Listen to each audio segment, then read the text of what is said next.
Sejam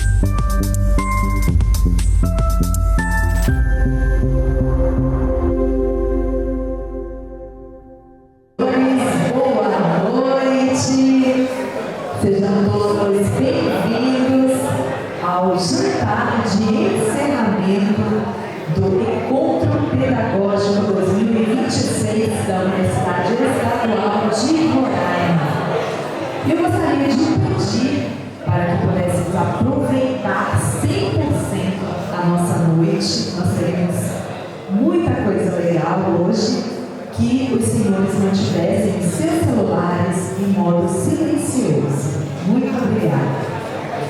E retornando ao último dia de atividade do nosso Encontro Pedagógico 2026, com o nosso jantar maravilhoso, convidamos para abrilhantar a nossa noite ele, que é um dos maiores nomes da poesia falada no Brasil, transformando versos em vídeos virais com o projeto Voz ao Verbo.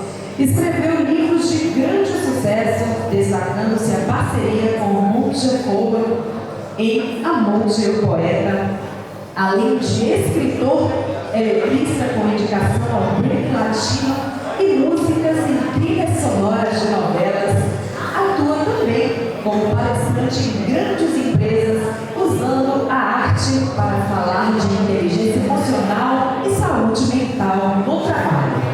Com vocês, Alan Dias Castro!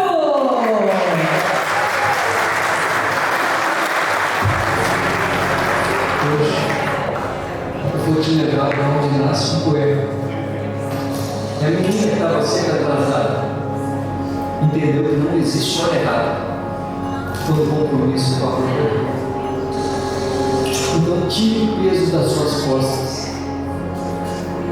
Quando partir, não leva o passado na mochila. Então, quando encontrar alguém que mereça, repita o gesto que você gostaria de ter recebido.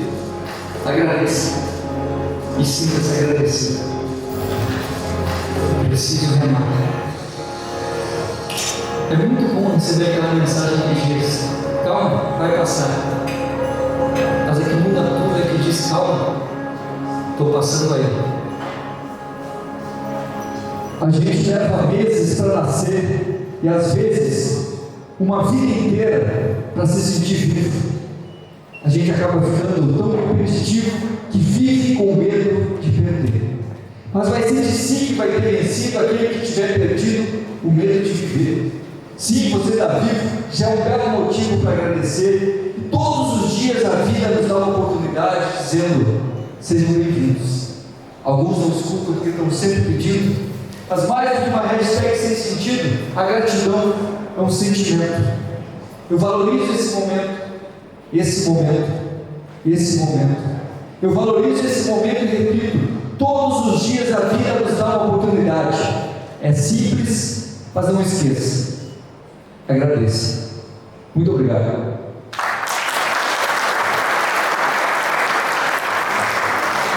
Boa noite, pessoal. Tudo bem com vocês? Tranquilo por aí?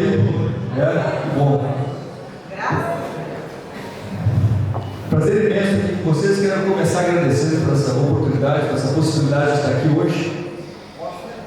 Eu sempre falo dos professores.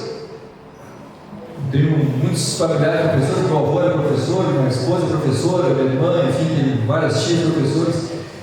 E eu sempre falo que a gente está aqui hoje para que os professores em seguida tenham as boas-vindas aos alunos, para que a gente possa iniciar o ano, dar esse primeiro passo, abrir essa porta. Só que eu sempre lembro que atrás de todo crachá tem um ser humano.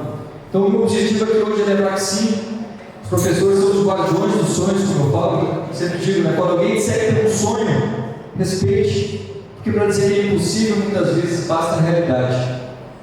E aí os professores, como eu digo, a gente vai ter todo esse cuidado.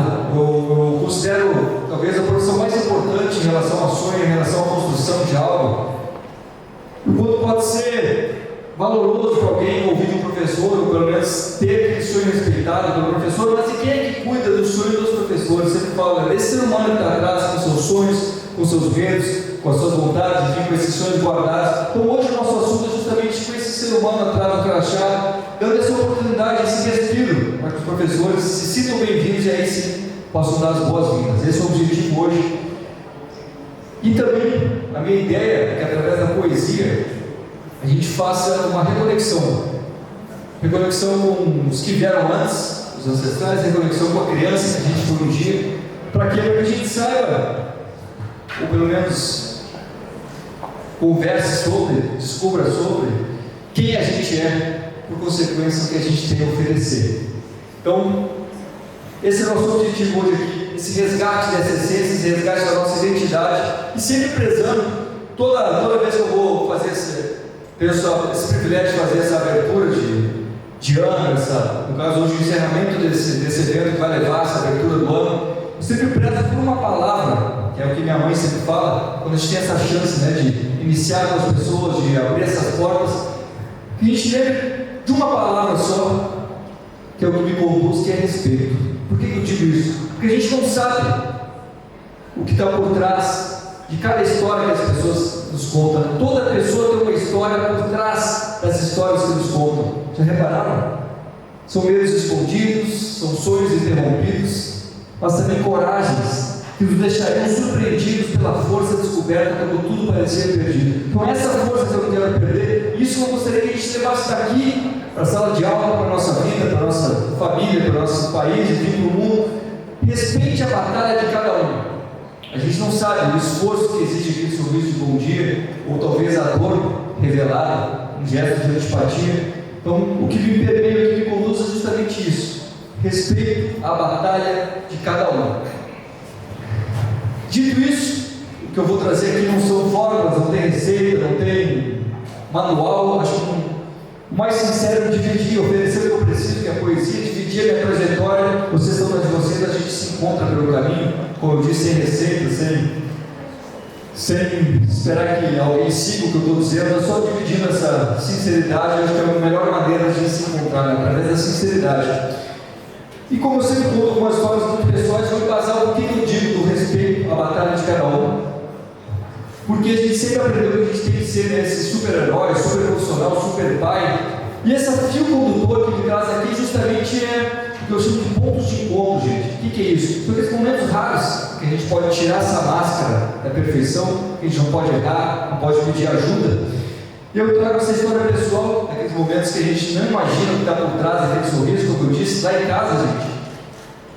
Quem atualiza o calendário fica na geladeira assim, a Ana, minha esposa. E por muito tempo o calendário ficou atrasado. Eu suspeitava o porquê daquele atraso do calendário e sabia que iria machucar de alguma forma se eu entrasse no assunto, respeitei no momento. E quando eu achei que fosse adequado, eu falei, quando eu achei, né? Julguei adequado, eu falei, você viu que o nosso calendário está atrasado? Eu falei. Ela falou, sim, eu sei, porque eu também parei no tempo, ela disse. E falou assim, o calendário está parado nessa data, porque nesse dia a minha mãe ainda estava viva, ela falou. E naquele momento a gente rompeu uma barreira, desentalou aquilo da garganta e depois a gente voltar a falar das coisas felizes, voltar a falar das memórias felizes. Então para mim ficou claro naquele momento que sim, a saudade é a vontade de voltar no tempo que está presente no calendário atrasado. Por isso é preciso estar em dia com os nossos sentimentos para não viver o passado. Então, o objetivo de hoje é justamente esse, que a gente consiga estar em dia com os nossos sentimentos, lembrando, né, que todo profissional é antes um ser humano, que a gente consiga botar esse ser humano nas agendas lotadas, botar esse ser humano nos momentos como esse, que é oferecido para que a gente justamente lembre de que a gente está fazendo aqui, de quem a gente é, como eu falei, com esse respeito à batalha de cada um e ao seu próprio tempo, para que a gente consiga estar em dia com os nossos sentimentos. Então, tem um ditado que eu gosto muito, uma frase que fala justamente dessa continuidade, de entender que os professores não precisam saber tudo, principalmente se manterem em aprendizado, que diz assim: eu vejo o mundo como uma sala de aula onde as pessoas mais inteligentes são aquelas que sabem que o aprendizado nunca termina. Elas entendem que a diferença entre instrução e sabedoria só a vida ensina. E aquelas que dedicam a sua vida a ensinar o que aprenderam, mais do que sábios, são eternos alunos. Eternos alunos e por isso verdadeiros professores. E com esse olhar, então, eu começo esse mergulho nessa nossa resgate, na nossa essência, justamente com esse olhar atento ao simples, ao privilégio, né? O privilégio também é o simples bem vivido. Então, isso olhar essa poesia cotidiana, essa simplicidade que passa batido pela pressa, por a gente saber, pensar que já sabe tudo, por a gente ter medo de questionar. E esse olhar atento, gente, me faz ter a minha filha e a minha esposa, como eu falei, como professoras da vida, assim. Eu dou alguns exemplos lá em casa, por exemplo, quando estou eu e a Serena, minha filha de 5 anos, quando ela cai, eu caí, você fala, bora filho, bora, caiu, levanta, vamos, mas sabe aquela pressa, aquela urgência, que ela segue, cai logo, e vai para a vida, enfim, caiu, levanta, esse é o lema, caiu, levanta, vamos embora, sem dar tempo, sem dar espaço para o aprendizado, como disse a Ana, nesse momento, que uma vez estava só as duas na rua assim, e a Serena caiu, e eu não estava, e a Serena falou, mãe, como é que o pai fala mesmo, caiu o quê? Aí era no alto da calma dela, da tranquilidade, como você caiu, descansa. Então, eu acho que tem essa possibilidade também da gente aprender com os erros, aprender com as quedas sem essa pressa toda. Tem uma história muito engraçada também de como a gente, enquanto vocês como professores, eu como escritor, essa dificuldade que às vezes de ser entendido da forma que a gente gostaria. A gente pode cuidar da maneira que a gente está transmitindo a mensagem, mas é muito complicado saber como as pessoas estão recebendo ou exigir que seja de tal forma. Acho que é muito amplo, né? Então eu repito, cuidado é como a gente está oferecendo. E aí, teve uma vez que a gente estava na aula de balé da Serena, eu estava esperando ali, e alguém ofereceu alguma coisa para ela comer, e a Serena falou que não comia carne, que era vegetariana. E ela virou um ET. Naquele momento ali, uma colega dela falou, como assim você não come carne? Como assim? Não, virou, de fato, uma curiosidade, despertou uma curiosidade muito grande por ela não comer carne. E a mãe dessa coleguinha dela ficou bastante assim, intimidada pela surpresa da filha, e deu uma explicação muito bonita, assim, eu acostumado a dizer porque sim, porque não, né, aquela coisa com pressa. E a mãe dessa coleguinha falou, olha, filha, cada um tem a sua filosofia de vida, falou para a filha dela. Você, por exemplo, você dorme cedo, a Serena não come carne, então respeite, cada um com a sua filosofia. Beleza, passou, e quando eu fui levar a Serena até a professora, a colega não se deu por satisfeita e foi falar, a Serena não come carne, a Serena não come carne. E a professora, a Serena não come por quê? A coleguinha interferiu e falou, porque ela dorme cedo. Então, repito, nem sempre a gente vai ter esse controle de como as pessoas estão recebendo, mas que a gente consiga então ter esse cuidado. E uma frase genial que eu ouvi, sem querer, da Serena, e roubei para mim, que era o seguinte, ela falou uma vez assim, pai, é verdade que as gaiolas servem para proteger o passarinho?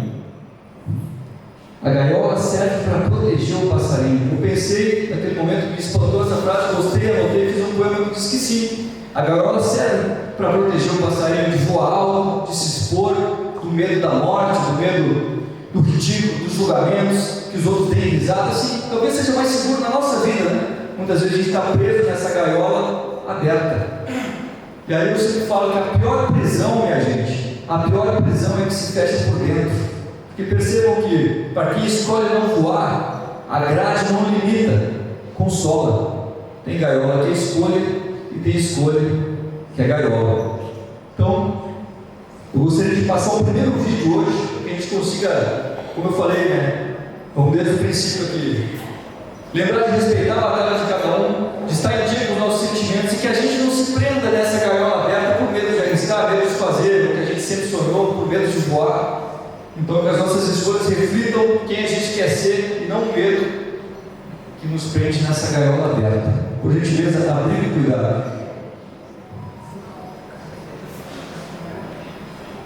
Desagradar não significa deixar de amar. Quando a gente começa a aprender, se priorizar, e aquele sentimento de culpa vem nos visitar, é preciso lembrar de manter a porta fechada. Você é seu lado. Se habite. Só você é responsável pelo limite que garante a tranquilidade da sua morada. Desagradar não significa deixar de amar, é ter se permitido ser sincero consigo, mantendo o respeito do outro por ter conseguido se respeitar em primeiro lugar. Fingir que tem um coração de pedra não te faz a mais dor. E não é justo te ver tentando salvar o mundo enquanto o seu desmorona. Toda vez que você disser para alguém se cuida, se escute. O melhor conselho que se dá no espelho: lute por si, cuide de si. Essa é a mudança que fez tudo perguntar. A lembrança de que se eu quisesse ajudar alguém, recomeçar. Pessoas vão e vêm na nossa vida. Você que fica, então fique do seu lado. Sinta-se completo, como desabilitado, para quando receber a visita que você escolher, ter tanto por si que pode oferecer abrigo, cuidado. Saúde de palmas para o poeta da vida. Como você citou o meu orgulho essa manhã, abra as portas da minha casa que tem não sei se vocês concordam comigo, mas dizem que existem dois tipos de pessoas no mundo: aquelas que viveram e erraram muito, e as que não erraram, não viveram. E quando o medo de errar é maior do que a sua vontade, ceder esse sentimento é matar uma oportunidade. De oportunidade perdida, a gente morre antes da própria morte, em vida. Eu conto sempre uma história do pescador e do observador. Talvez vocês conheçam aquela pessoa. O pescador é aquele que está, de fato, mergulhado no que tem que fazer, nos objetivos, nas ideias. Por exemplo, a gente vai começar agora um ano. Quantas possibilidades, quantos ideais, quantas coisas podem ser criadas agora, mas tem aquele cara que prefere só observar de fora. Vocês conhecem alguém assim? O observador, na vida, enfim, que nunca erra, pelo simples fato de que nunca se arrisca com nada. Conhece alguém assim?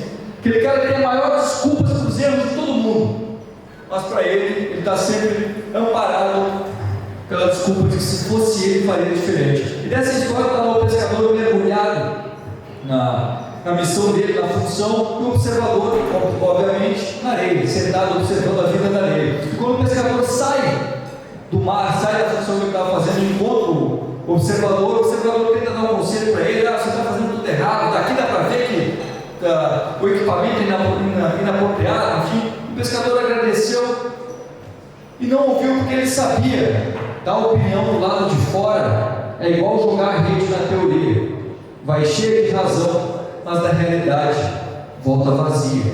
Então, meu convite é que a partir de agora a gente não fique assistindo a vida na areia, não vamos mergulhar, para que a gente não seja esse observador, sempre com conselhos e teorias, baseadas em teoria, baseada no que ele poderia fazer se de fato estivesse vivo, mergulhado na sua função.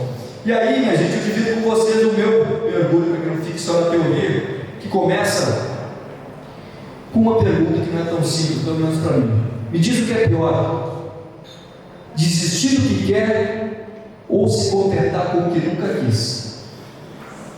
Me diz o que é pior: desistir do que quer ou se contentar com o que nunca quis? Eu lembro que eu escrevi essa frase, eu estava seguindo o plano B do meu pai, que era advogado, mas repito, como plano B, e nessa fase era quase como se estivesse me emprestando um sapato apertado que me deram e disseram: olha, isso aqui é para você seguir os passos do teu pai. Então era quase como se estivesse me emprestando um futuro que não me cabia para seguir os passos de quem não chegou aonde gostaria. Olha que círculo de frustrações eu estava aceitando chamar de vida, porque o meu pai, o grande sonho que fazia se sentir vivo era a música. Parece história de filme, de novela assim. Uma semana antes do meu pai tinha o sonho de ir para o Rio de Janeiro tentar, sabe aquela coisa, dar vazão ao sonho, desentalar o vaso, o IC da garganta. Ele tinha uma passagem de Porto Alegre até o Rio de Janeiro para tentar essa carreira artística, dar vazão a esse sonho. E, gente, uma semana antes dele embarcar, o tio da hospedaria lá no Rio de Janeiro faleceu.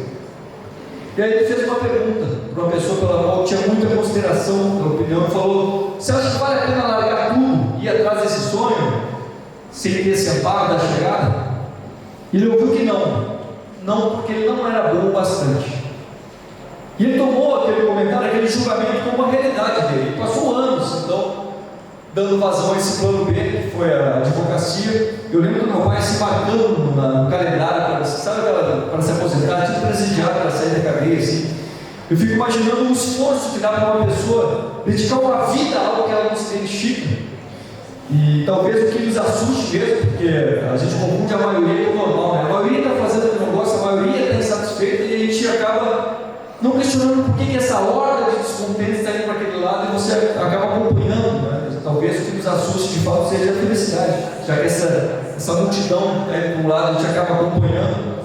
E meu pai por muito tempo acompanhou essa multidão assim, mas ele teve a grandeza de oferecer o que não teve, que não recebeu, que foi o apoio incondicional.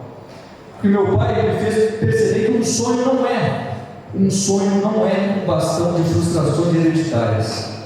E aí, meu sonho é muito parecido com o meu pai. Meu sonho era ir para o Rio de Janeiro, dar vazão à escrita. Como eu falei, o sonho de lançar um livro de poemas para uma grande editora, chegar nas pessoas. Eu sempre ouvia: você está louco? Virou até música, né? Você está louco? Volta para o mundo, viver de sonho é profissão de vagabundo. Tinha essa questão mesmo de que eu deveria seguir os passos e não questionar. Sempre foi assim na nossa família: deixa quieto, não é para a gente. Mas o meu pai me abriu essa possibilidade, e eu percebi que, por mais parecidos que sejam os caminhos, cada um tem que fazer o seu. Eu fui para o Rio de Janeiro em 2010 com esse sonho. Eu lembro que eu cheguei, fiquei morando de favor no apartamento, que era menor que esse palco assim. E nesse apartamento, nessa fase, não tinha nada que se esperava do cara da minha idade assim. Não tinha um salário fixo, não tinha uma hipoteca para pagar, só tinha um sofá naquele apartamento que nem era meu. Então só tinha um sofá que não era meu, mas tinha uma mochila cheia de sonhos, cheia de vontade. E aquela fase que as pessoas que moravam comigo me passavam por cima de mim para ir trabalhar, eu nunca me senti tão vivo. Talvez muito mais se eu tivesse entrado em portas abertas, ou se eu tivesse construído talvez um império em cima desse medo de tentar, de tirar, como eu falei, o uici da garganta. E nesse momento, eu lembro que eu perdi muito tempo ainda esperando a hora certa. A gente perde muito tempo esperando a hora certa, que alguém me identificar com um talento, me ajudar, me buscar. E minha mãe, que é uma leitora assídua, me deu um livro. Ela sempre falou: você quer escrever? Você tem que ler. Quer escrever, tem que ler.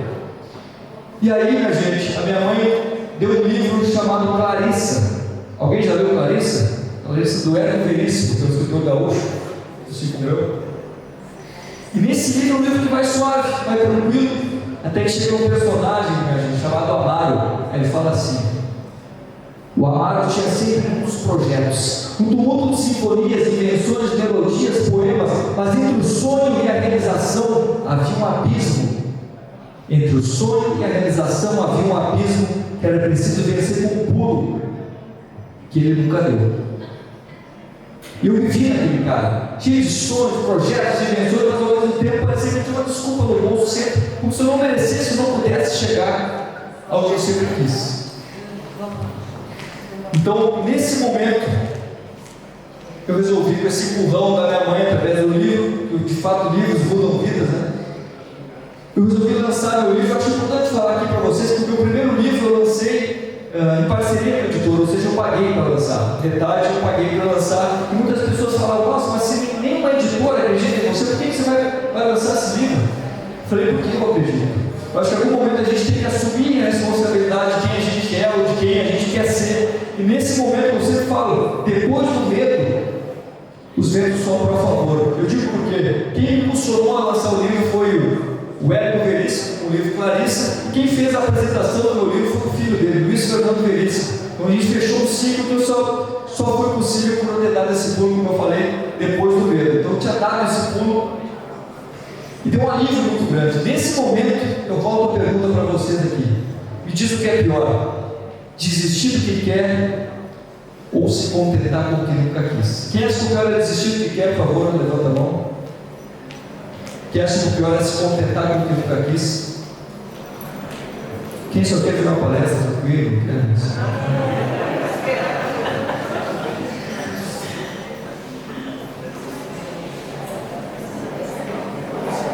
E aí eu trago a terceira pergunta: por que a gente escolhe, minha gente? Por que a gente escolhe somente dentre as opções que nos dão? Já perceberam? Por que escolher somente entre o ruim e o pior? Por que escolher dentre as opções? Por que a gente não pode criar? Se a resposta fosse criar nossas próprias alternativas. Eu tenho 3 desculpas básicas que talvez façam sentido para vocês no momento. Para não criar as alternativas, muitas vezes eu uso assim: não, depois eu resolvo. Alguém já usou depois eu resolvo? Sim ou não? Eu agora já estou velho. Alguém já usou? Antes eu era muito novo. Alguém já usou? Depois eu resolvo, eu agora já estou velho, antes era muito novo. Só que é preciso perceber, minha gente, que nem sempre dá tempo de resolver o depois eu resolvo. Aí eu lembro uma história, mais uma vez frisando a importância do professor, do sonho, na trajetória da vida de alguém. A A minha mãe se formou com quase 50 anos.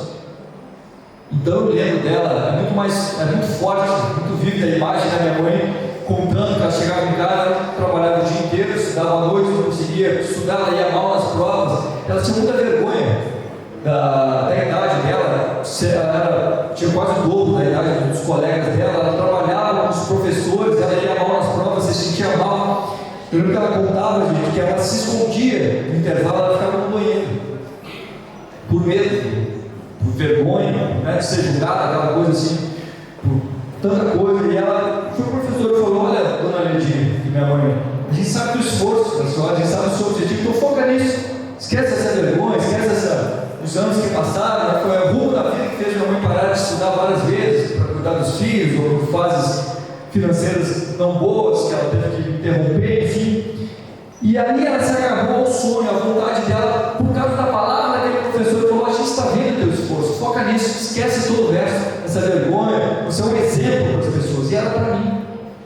A minha mãe era um exemplo para mim, muito mais do que aquela teoria de que você tem que isso, você precisa aquilo. Eu via a minha mãe chegando com aquela vergonha transformada em gana de vencer, e eu nunca vou esquecer da imagem dela chegando em casa com aquele diploma, chorando, e nós somos em quatro filhos abraçados assim. É muito mais forte para mim do que qualquer conselho. Então, eu levo muito para minha vida essa questão de não achar que é tarde demais, não me sentir inapto por não estar indo bem desde o início. Então, acho que a gente pode questionar essas limitações que nos impõem. Então, eu sempre vendo a minha mãe com aquele diploma, eu criei para a minha vida essa possibilidade de criar alternativas. Por exemplo, depois desse livro vieram mais 3 livros, 4 livros, vieram projeto de vídeos que chegaram a tanta gente, de vendas, enfim. Mas vou ser muito sincero, muito mais do que os livros que chegaram os mais vendidos, muito mais do que visualizações. Eu prezo pela sinceridade de olhar no espelho e enxergar a sinceridade, de oferecer o que eu preciso, como eu falei. Eu sempre disse, para mim não faz diferença ser alguém na vida, eu prefiro fazer diferença na vida de alguém. Eu não vejo profissionais que têm mais esse poder de fazer diferença na vida de alguém do que vocês, os profissionais da educação, os professores, que têm tantas possibilidades a partir dessa figura do professor. Então, o que me conduz a cada segunda-feira para fazer diferença, como eu falei, para olhar no espelho e enxergar a sinceridade, é uma pergunta que eu divido com vocês, sugiro a cada segunda-feira, que é o seguinte: o que você faz para viver é o que faz com que você se sinta vivo? Eu não estou falando em dormir, acordar, aquela coisa muitas vezes insatisfeito, reclamando. Estou falando de fato de se sentir vivo. Então, eu repito, o que você faz para viver é o que faz com que você se sinta vivo. Sendo muito sincero, como a gente está fazendo esse resgate da nossa essência aqui, se sentir vivo passa por aceitar quem a gente é. Eu trouxe um poema que se chama Professor Analfabeto, que fala justamente da diferença entre a sabedoria e o aprendizado, que fala assim: as pessoas que confundem o que são com o que têm, quando perdem seu cargo, se despedem de quem?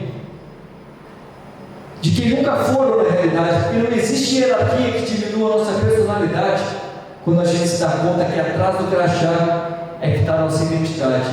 Por isso, então, não confunda perguntar o salário com valorizar alguém, e não deixe a confusão de ser quem a gente é com o seu que a gente quer ter. Então, repito, não deixe que sua posição chegue primeiro que você. Acho que faz sentido a gente esse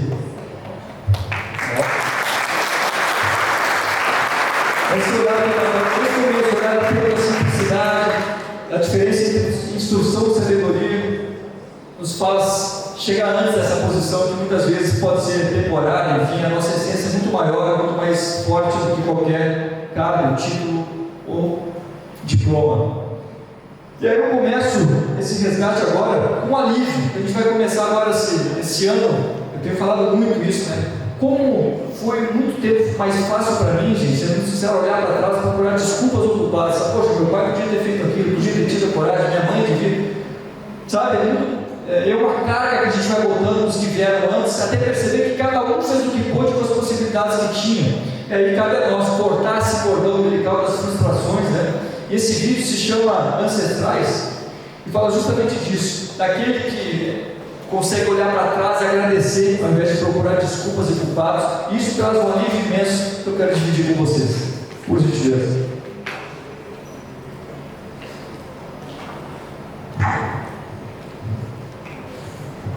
Quantas gerações dormem dentro de um sonho? Seus bisavós, avós, seus pais, e às vezes são tantas que nem você desperta mais.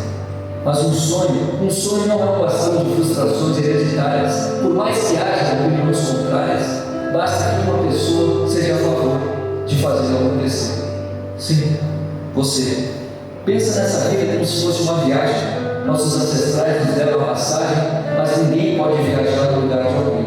E quem nunca escutou frases como sempre foi assim na nossa família, ou isso não está no nosso sangue, não é para a gente, nem mente porque ser realizado não é nossa realidade, ou ainda tenha vontade, mas tenha mais limites.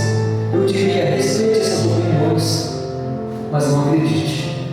São escolhas. Existe uma diferença entre quem diz que sabe o caminho e quem caminha. Repito, respeite. Cada um fez o que pôde com as possibilidades que tinha. Por isso não existe culpa. O que nos deixa estagnados é viver olhando para trás, procurando culpados. E aquele que é capaz de olhar ao passado e agradecer, já entendeu.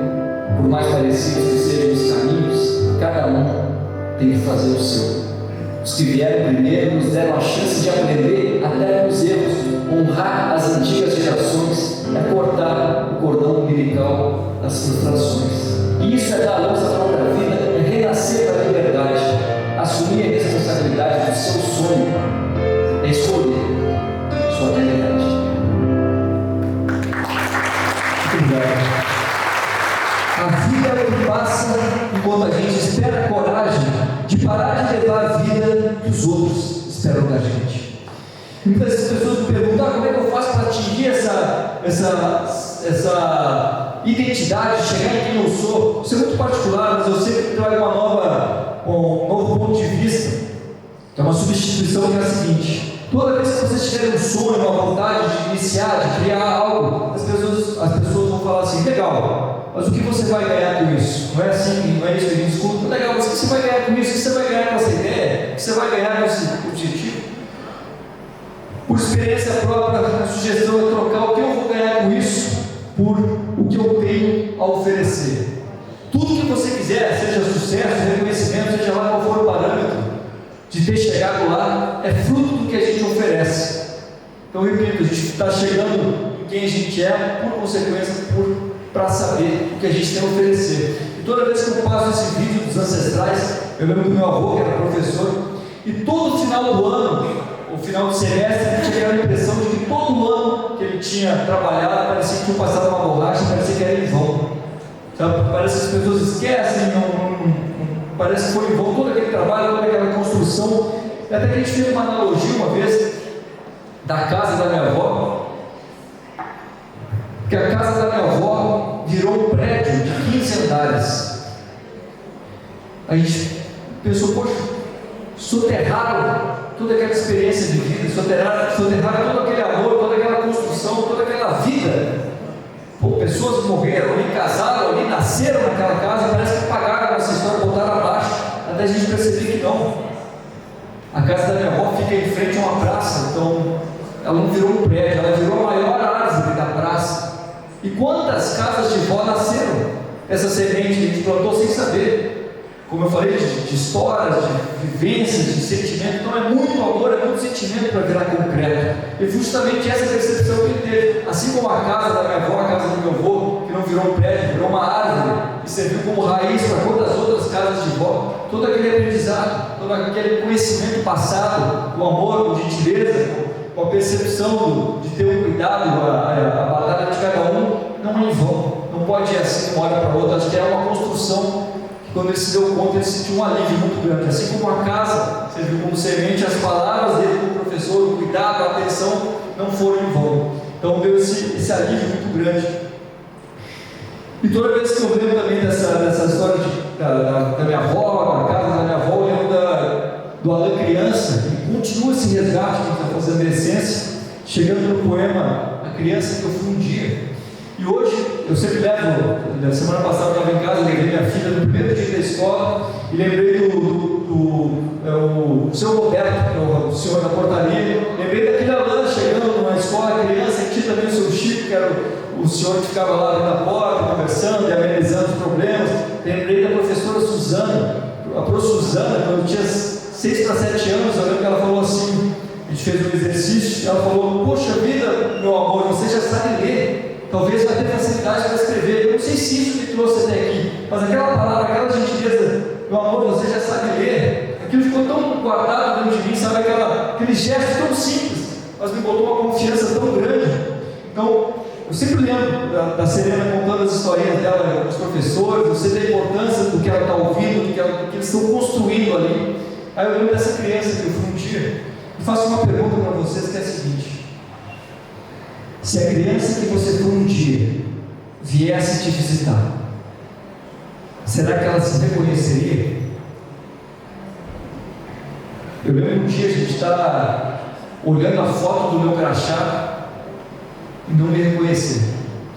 E foi justamente nesse momento que nem eu me reconhecia mais que essa criança veio me visitar. Eu lembro que eu estava sorrindo naquela foto, eu nem sei se eu posso chamar de sorriso, que é quase como...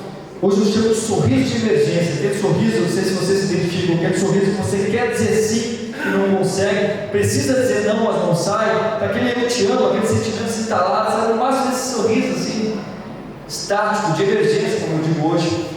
E não foi por esse sorriso falso ou de emergência que ela não se reconheceu, porque com ele ela já estava acostumada, com aquele sorriso falso, diariamente.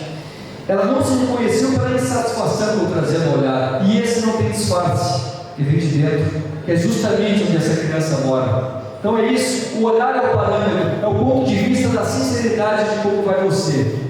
Sim, os nossos olhos refletem como nossa criança nos vê. Aí esse poema diz assim: a criança que eu fui um dia hoje veio me visitar, mas não se reconheceu e perguntou: em qual mentira por aí a gente se perdeu? Que foi? Desaprendeu a sorrir, é? Quem te ensinou a desistir de ser o que você quiser? A criança que eu fui um dia mora dentro desse adulto que eu me tornei. Na mesma gaveta onde eu guardo, para de sonhar, leva a vida a sério, é ridículo tentar de novo. Ela representa tudo que eu quis ser um dia. Mas parei de sonhar, levei a vida a sério, achei que fosse ridículo tentar de novo. Mas ao contrário de mim, ela nunca desiste. Ela insiste em me fazer feliz. Essa criança não marcou hora na minha agenda lotada de desculpas, não pediu licença, simplesmente abriu a porta e veio me visitar. E como quem fala: ei, você não está mais de castigo? Ela me olhou e disse a coisa mais séria que eu já ouvi. Lembra disso quando a sua filha vier e fizer essa pergunta tão séria, que é o seguinte: pai, você quer brincar comigo?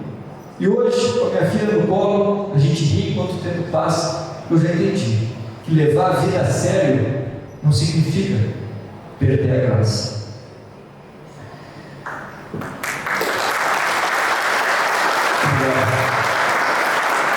Obrigado por bater palma. Valeu. Certinho. Tempo certo. Eu quero saber se tem mais uma criança aqui além de mim hoje. Tem mais alguém aqui? Uau, bom. Alguma criança que você possa vir aqui conversar um pouco? Aquela leve pressão, né? Tem? Olha que legal. Mais alguém?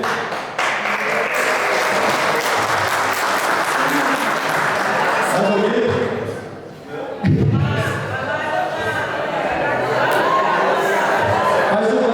Mais uma criança corajosa aí.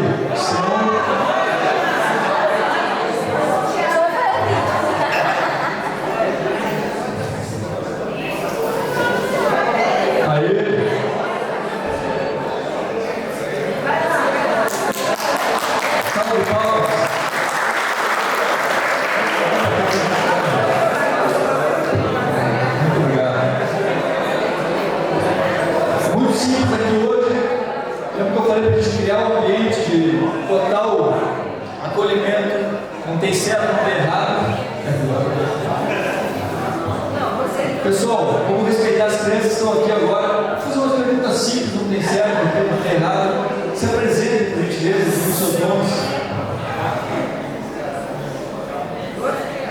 Aí, eu quero saber, se apresenta, ele diz: ô pessoal, só um pouquinho, vamos ouvir aqui, pessoal. Vamos respeitar quem está aqui, se abrindo, se expondo. Acho que já ser bonita a atitude, então eu queria. Obrigado. Se apresenta e diz: se a criança que você for um dia viesse te visitar, será que ela se reconheceria? Então, boa noite a todos, né? Acho que a maioria me conhece, sou eu lá, livre espontânea vontade, né? Se a criança, acho que 90% me encontra com o que eu faço hoje, com quem eu sou, mas a gente não pode dizer que é 100%, né? Sempre tem algo que a gente almeja alcançar. Acho que é isso. O que você acha que aquela criança poderia te dizer hoje? Qual recado que ela diria para você para alcançar 100%? Enfim, o que ela, se viesse visitar, diria? Qual recado ela te traria? Que faria bem para a tua vida, para os teus relacionamentos, enfim, para sentir 100% pleno? O que aquela criança te diria hoje? Acho que certamente não desista. Eu acredito muito que eu possa e eu vou conseguir ainda o que eu planejei. E o que eu tenho planejado. Se apresenta e diz: se a criança que você for um dia viesse visitar, será que ela se reconheceria? Boa noite a todos. Como ninguém me conhece, sou o professor Geraldo, sou da matemática, meus colegas da matemática. Se a criança viesse hoje me visitar, ela ia olhar para mim e dizer: cara, foi uma caminhada, aí você chegou.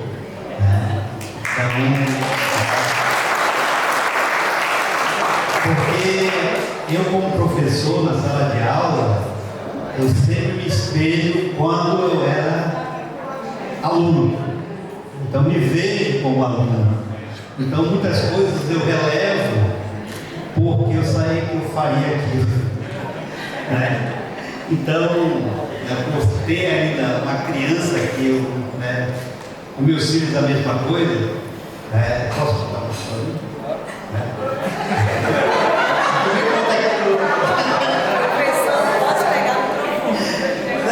Eu lembro de um sítio na minha família e essa questão de criança, Aí meus filhos, meu sobrinho brincando lá, e em dado momento começou a chover. Aí meu primo já foi correr para puxar o filho dele que estava lá. Eu disse: cara, vem cá. Lembra quando era a gente que estava aí? E a gente saía querendo ficar lá e nossos pais puxavam a gente porque estava revoltando e tal. A gente está fazendo a mesma coisa. Então, assim, quando a gente deixa de ser criança, a gente passa a ser um adulto e queremos fazer a mesma coisa que os nossos pais fizeram, porque nós acreditamos que os nossos pais criaram perfeitamente.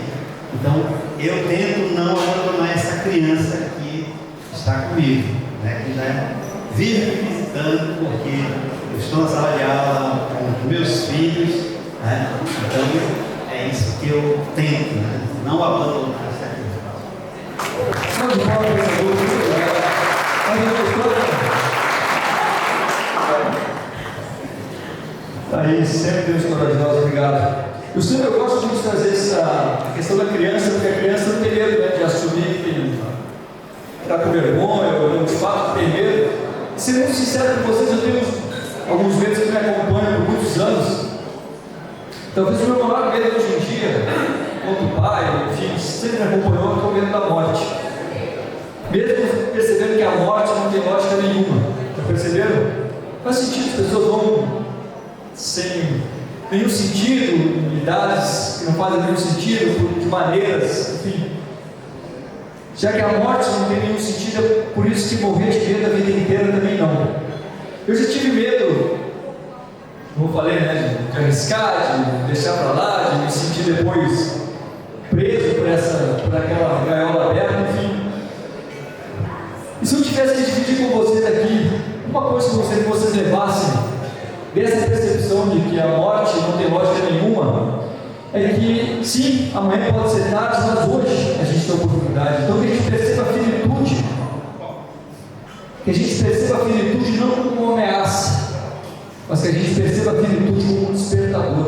O que a gente está fazendo aqui de fato? Por que a gente dorme e acorda todo dia? Por que a gente está tendo esse privilégio que é estarmos vivos? Repito, a finitude não como uma ameaça, ok? Repito, amanhã pode ser tarde, mas hoje a gente está tendo essa possibilidade. Hoje a gente está tendo essa chance. E como que a gente está retribuindo? Então, se vocês levarem daqui esse ponto de vista da finitude, não como uma ameaça, como um despertador, vocês vão perceber que o mundo abre muitas portas, muitas possibilidades, por esse olhar atento e lembrar que a vida não dura para sempre, mas é durante.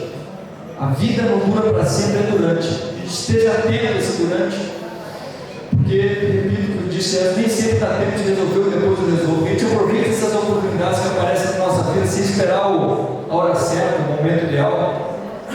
E aí, duas chaves que se abrem nesse mundo, duas chaves que abrem muitas portas nesse mundo, como a gente está iniciando essa fase nova, repito, nesse ano, no semestre, uma possibilidade enorme. Duas chaves que são simbólicas, porém poderosas, que é o perdão e a gratidão.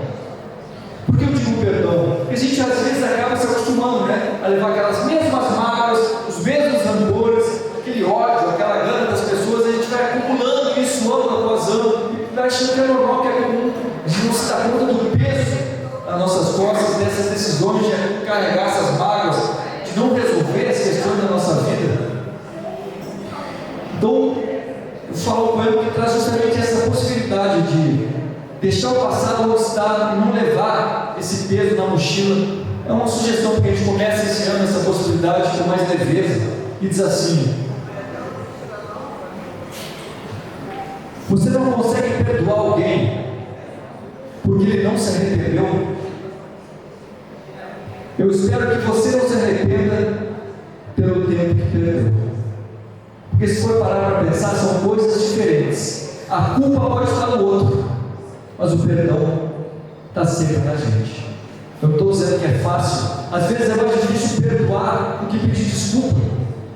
Só que talvez seja esse o desafio: resolver ou se curar do que te machuca. Até quando você vai conviver com esse vazio que vem do espaço imenso que a mágoa ocupa? E por mais que pareça papo de monge, tem momentos que é melhor você se afastar do que mandar alguém para longe. Porque sim, a melhor resposta é a consciência tranquila. Então tire o peso das suas costas. E quando partir, não leve o passado na mochila. Seguimos na segunda chave, então, essa leveza que vem do perdão, que dá a possibilidade então, da gente perceber os bons momentos para agradecer as pessoas que fazem parte dessa caminhada, dessa trajetória. E então a gente chega na gratidão. Eu queria gerar aqui um movimento, um desafio. Eu tenho muita facilidade, eu tinha mais facilidade de apontar erros, defeitos, que as pessoas deviam isso, deviam aquilo. Acho que os relacionamentos acabam se tornando um grande dever se a gente não tiver esse olhar atento, Sempre procurar, como eu falei, culpados, desculpas, porque a gente conseguisse criar daqui, minha gente, uma onda de realmente gratidão, de agradecimento às pessoas que fazem parte da nossa caminhada, que estão do nosso lado diariamente. A gente não fala o que sente, não fala, não se entala aquele eu te amo, como eu disse, porque a gente acha que vai dar tempo, a gente acha que é bobagem, acha que a pessoa já sabe, para que a gente possa perder a oportunidade de falar justamente o que aquela pessoa precisava ouvir. Então eu queria tirar daqui esse movimento. Vocês podem, por gentileza, pegar o telefone de vocês, eu vou pegar aqui também, e citar esse eu te amo da galera. Fala um pouquinho na palestra, um poeta maluco que falou para dizer o quanto você faz a diferença na minha vida, o quanto eu te amo. E não se espantem se vocês mandarem eu te amo, as pessoas perguntarem o que houve, está doente? Que é um pix? Acontece coisa. Quando levar que sabe eu te amo, não se preocupem com a resposta, porque a recompensa vem da própria ação. Pode pegar aí, vou pegar aqui. E olha só, vou pegar pesado com vocês, tá? Vou pegar pesado aqui, ó. Se vocês não sabem para quem mandar, vou pegar pesado, mas faz parte, me ajudou muito isso. Eu estou falando do poder do eu te amo em vida. Como eu gostaria de ter a possibilidade de mandar para algumas pessoas esse eu te amo que não estão mais aqui. Eu te amo em vida não traz ninguém de volta, mas facilita demais a dor da despedida. Então aproveita esse momento, manda esse eu te amo. Eu vou mandar aqui também. A recompensa vem da própria ação.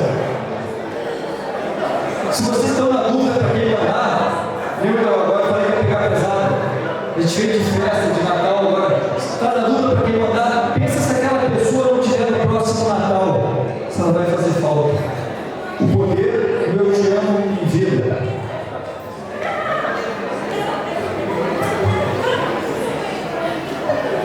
Vou mandar para a Ana aqui, minha gente. Vamos nessa. Ana, estou aqui em Boa Vista mais uma vez. Olha só se ainda vai para essa galera aqui. Não, meu irmão, só estou aqui porque você está comigo. Em breve estaremos juntos. Beijo para a Serena. Te amo. Eu mando para provar que eu estou trabalhando. Estão mandando? Pessoal, agora para as pessoas que também precisam ressignificar a saudade, que nem eu sempre falo que tem uma diferença entre falta e saudade. Né? A falta vem da gente querer viver o que perdeu, querer viver. A saudade vem de nós termos vivido. Então, feliz quem sente saudade. Só o último vídeo, por favor, para essas pessoas que, assim como eu, precisaram ressignificar a saudade, por gentileza.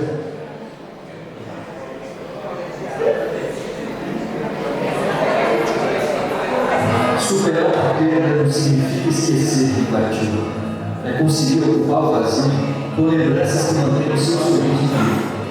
O amor vai ser sempre um motivo para continuar. Porque se foi por você, por quem ficar. É por amor que você vai levantar a cama nos dias que a falta não deixou nem dormir. É por amor que você vai voltar aos mesmos lugares na sua encontrar saudade. Por amor, você começa a se permitir, a não insistir na felicidade. Eu sempre me pergunto o que as pessoas que partiram gostariam que estivéssemos fazendo. Falando de momentos felizes, sorrindo, sempre. O amor é o motivo. Então resgata um sorriso que nem pensa em parar. Porque se foi por você, por quem ficar. Eu quero esse sorriso guardado só para sorrir para lembrar de você.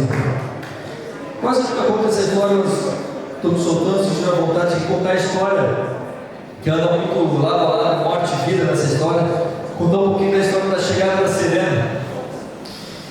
E começa lá em 2019. Eu sempre tive um sonho de fazer uma viagem com meu pai de carro, de Porto Alegre até o Rio de Janeiro, sei lá por qual razão maior que as desculpas de sempre. A gente fez essa viagem, e nessa viagem eu aproveitei, a gente tinha horas lá ao lado, eu aproveitei para tirar as dúvidas, direto na fonte. Sabe aquela coisa, perguntando para meu pai, quais eram os sonhos da mãe dele, do pai dele, como é que ele se sentia quando eu nasci, sabe aquela coisa que a gente deixa passar e ainda a gente não sabe. Eu aproveitei a oportunidade na fonte de saber as histórias da minha família. Eu dividi dividi as coisas que eu queria também. Eu falei, eu e a Ana, a gente estava tentando ter um filho, a gente estava começando com aquela ideia de ter um filho. Eu falei, poxa pai, agora que todas as coisas que eu queria finalmente aconteceram, nascer o livro, estava numa fase muito boa. Eu falei, será que é o momento de interromper essa fase boa para ter um filho? Eu falei, será que é o momento de interromper para ter um filho? Ele falou assim, Alan, quem falou em interromper? Essa criança vem para coroar em algum momento. Aceita, deixa ela vir. Quem falou em interromper? Essa criança vem para coroar em algum momento. Aceita, deixa ela vir. E nesse momento meu pai me fez aceitar a paternidade, antes mesmo de saber que eu seria pai. Eu lembro que a gente chegou uma semana depois, estava lá já em casa no Rio, era um domingo assim, a Ana acordou, desmaiou, bateu a cabeça, aquele susto, né? Falei que a história era lado a lado, vida e morte. A gente foi para o hospital saber o que tinha acontecido, fez os exames, e aí a médica olhou, não tem nada, tá tudo bem, só tem uma surpresa para você. Está grávida. Eu não estava grávida. Obviamente o primeiro a saber foi meu pai, né? Liguei de câmera, de vídeo, tem até um print até hoje, nós dois chorando assim, por ele ter feito aceitar a paternidade, como eu falei, antes de saber. Só que a vida tem suas ironias, né? O meu pai não conheceu a neta dele. O meu pai faleceu 3 meses antes da minha filha chegar. Já chegava da minha filha, se não tivesse sido filmado, acho que nem eu acreditaria. Porque quem já perdeu alguém sabe que a gente se cerca de cuidados para não perder mais ninguém. Então, poxa, eu estava morrendo de medo, tinha um parto pela frente, tinha medo de perder minha mãe, minhas irmãs, a Ana, aquele medo. Eu botei tudo o parto como se fosse uma planilha de Excel, sabe? Ia acontecer em tal hora, aí ia chegar uma dor, uma enfermeira, o hospital já estava tudo programado. Então era como se a vida coubesse nessa minha planilha. E aí eu lembro que era 14 de julho de 2020, no auge da pandemia ali. A gente estava vendo televisão, eu e a Ana, a bolsa estourou. Eu até liguei para a médica no momento e falei: ô doutora, estourou a bolsa, o que eu faço? Ela falou: agora relaxa, vamos dormir, tá? Com certeza, pessoal, tranquilíssimo. E aí o meu objetivo era ir para o hospital para manter minha tabelinha, aquela de horários e tudo. E aí eu lembro que eu tinha um aplicativo de contrações, e começaram as primeiras contrações assim. Eu falei: nossa, a pessoa exagera, né? Ana tranquila e tal. Meus amigos, 1 hora depois, 2 horas depois, o bicho foi pegando, a Ana ia para a sala, ia para o banheiro, ia para o quarto, chorando, urrando. E eu olhei, chegou a doula, a enfermeira, falei: bora para o hospital, tá na minha planilha, está na hora, aquele medo, né, de perder mais alguém que eu falei. E ela: não é um momento, calma, não é um momento, tal. 5 horas, 7 horas da manhã, não, pelo amor de Deus, vou para o hospital. E aí, quando finalmente a enfermeira, ok, tá, vamos indo, então eu olhei para trás, vou pegar as malas que estavam ali. Quando eu voltei, gente, eu vi a Ana parada pelo colo da doula, assim, eu só vi uma cabecinha assim saindo. Aí eu liguei para a médica, falei: doutora, o bicho está pegando aqui, doutora. Ela falou: aonde? Eu estou aqui no hospital esperando. E nesse momento eu falei: aonde? Hoje eu estou risada, mas eu falei: em casa. E ela falou: Jesus. Eu falei: sim, está vivo, preciso de ajuda, mas talvez a enfermeira também pudesse, né? Aí ela finalmente entendeu que aquela criança estava chegando. Eu estava completamente apavorado, não sabia mais o que fazer, não sabia o que falar. Eu estava naquela situação, morrendo de medo, travado ali, sem saber o que dizer. Eu peguei e falei: Ana, essa criança vai coroar no seu momento. Deixa ela vir, aceita, deixa ela vir, que essa criança vai coroar no seu momento. E ela veio, a enfermeira falou: Ana, você vai querer receber? Eu recebi a minha filha no colo, passei para a Ana, e nesse momento que eu não sabia o que falar, eu repeti as palavras do meu pai. Para mim ficou claro que mesmo distante, meu pai não foi presente, porque a gente não perde quem vive na gente.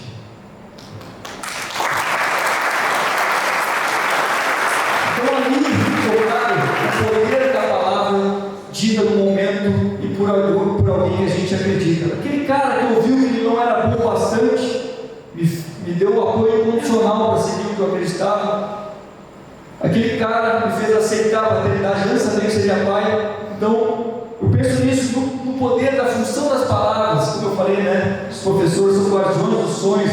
Quando alguém segue tem um sonho, respeite, que para dizer que é impossível já basta a realidade. E meu pai me fez perceber que melhor do que só esperar é ter a coragem para ser melhor do que a gente esperava. Então que essa voz, que esses conselhos, que essas palavras sejam de fato de acolhimento, de abraço, de apoio. E dessa questão de mudar de fase, a gente vai ficar para a reta final do nosso encontro aqui, mas eu queria que a gente não confundisse satisfação com conformismo. Eu digo por quê.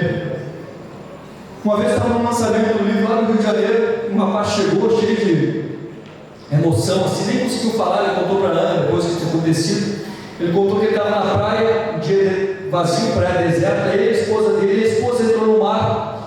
Ele viu aquela movimentação, sabia se estava brincando ou não, ela estava se afogando, estava indo cada vez mais profundo. Ele nem pensou 2 vezes, correu até ela, venceu a movimentação, tirou ela daquela situação. Quando ela saiu da situação, ele entrou, o mar começou a empurrar ela para dentro.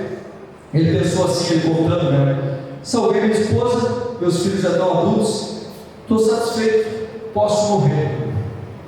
E quantas vezes a gente é assim na vida também, né? A gente confunde satisfação com conformismo e morre antes da própria morte. E nesse momento que ele estava ali, confundindo essa satisfação, estou satisfeito, posso morrer, ele lembrou de um poema e viu que ele não estava satisfeito, ele estava morrendo, era de medo. Ele lembrou desse poema que diz fôlego, rema, fôlego para voltar, remar na volta, e ele se salvou e pôde perceber de fato, repito, que estava confundindo satisfação com conformismo. E quantas vezes a gente não é assim na nossa vida, né? A gente estava satisfeito e acaba confundindo, repito, satisfação com conformismo e morrendo antes da própria morte. Então, essa palavra que eu quero dividir com vocês agora, quando no avançar do semestre, no avançar dos anos, dos meses da vida, quando a gente está a um passo de conseguir o que quer, de conquistar o que a gente selecionou, ou de fazer uma nova tentativa, a gente vai morrendo antes se dando por satisfeito. Então, guardem essa palavrinha. Se vocês quiserem agora pensar em algo que vocês querem muito, sabe aquela coisa guardadinha que a gente nem consegue abrir para os outros, a gente tem vergonha de falar, aquela coisa guardada que quer. Então, feche os olhos quem quiser e pense nessa palavra rema, quando eu vou falar um poema sobre travessia. Então, fiquem à vontade para pensar justamente o que vocês querem, o que vocês mais almejam, mais pretendem chegar um dia, que está lá guardado, escondido, confundindo satisfação com conformismo. Então, se vocês puderem fazer assim comigo, rema. Pode pensando como eu falou o poema, a gente vai atravessar juntos. Ela descobriu que tristeza é trecho, não é destino, e atravessou. Ela não precisou perder o que já tinha, ela não foi pelo caminho da dor, e por mais que já tenha doído tanto, ela optou por não sofrer outra vez, e atravessou. Ela entendeu que nem todos a quem chamavam de amigos mereciam a sua amizade, nem todos a quem ofereciam um sorriso sincero retribuíam com sinceridade, e tudo bem, de fato, a gente só oferece o que tem. Foi cuidando de si que ela entendeu o que ela merece e quem a merece. Foi aos poucos que ela reaprendeu a sorrir, e não para agradar alguém ou para se encaixar na alegria de quem mal conhecia. Foi um sorriso sincero que se encontra ao fazer uma travessia. O que eu realmente quero para a minha vida está depois do que me livro. E livre do passado não é pela dor que me defino, eu não me defini, essa dor me libertou. Foi isso que essa mulher que reaprendeu a sorrir me ensinou. Ela descobriu que tristeza é trecho, não é destino, e atravessou. Obrigado. Agora, para a gente finalizar, vou fazer uma brincadeira chamada a regra da estátua. Por que estátua? Porque essa estátua tem um coração de pedra. Eu gostaria que vocês se imaginassem, na verdade se lembrassem de vocês onde vocês estavam há 5 anos, onde vocês estavam 5 anos atrás, onde vocês estão agora e onde vocês pretendem estar daqui 5 anos. Se percebam, repito, o parâmetro é muito pessoal, o que é sucesso, o que vocês consideram chegar lá, mas se observem, acho importante se observar onde vocês estavam há 5 anos, onde vocês estão agora, onde vocês querem estar. Será que a gente está parado? Porque senão se bater o coração de quebra, que é com os mesmos medos, as mesmas desculpas, as mesmas histórias, e repito, a história está como está parada, porque se bater quebra. Então a minha sugestão é essa, que o nosso coração não desista, que a gente siga sonhando, siga acreditando. E tem um ditado que diz: todos os professores são eternos, mesmo que por alguns momentos, porque o tempo apaga o giz, mas reforça o conhecimento. Eu queria encerrar com um poema chamado Transbordar sobre Felicidade, que eu acho tão lindo esse talento de todos os professores em se sentirem realizados, felizes também com a felicidade dos outros, né?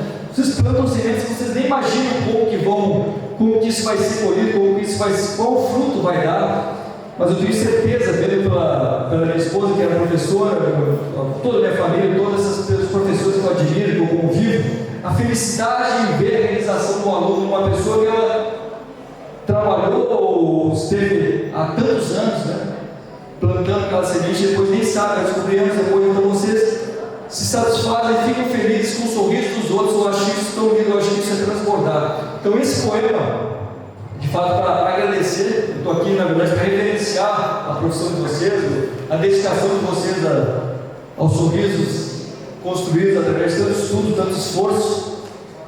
Agradecer pela possibilidade de finalizar, depois desse poema a gente finaliza aqui, finalizar dizendo que felicidade é como se fosse uma fonte que só seca se você não regar. E não é porque os outros estão regando a deles que a sua vai secar. Feliz daqueles que sorriem com a alegria do outro, feliz daquele que sorri com a alegria do outro, porque aprendeu a transportar. Muito obrigado.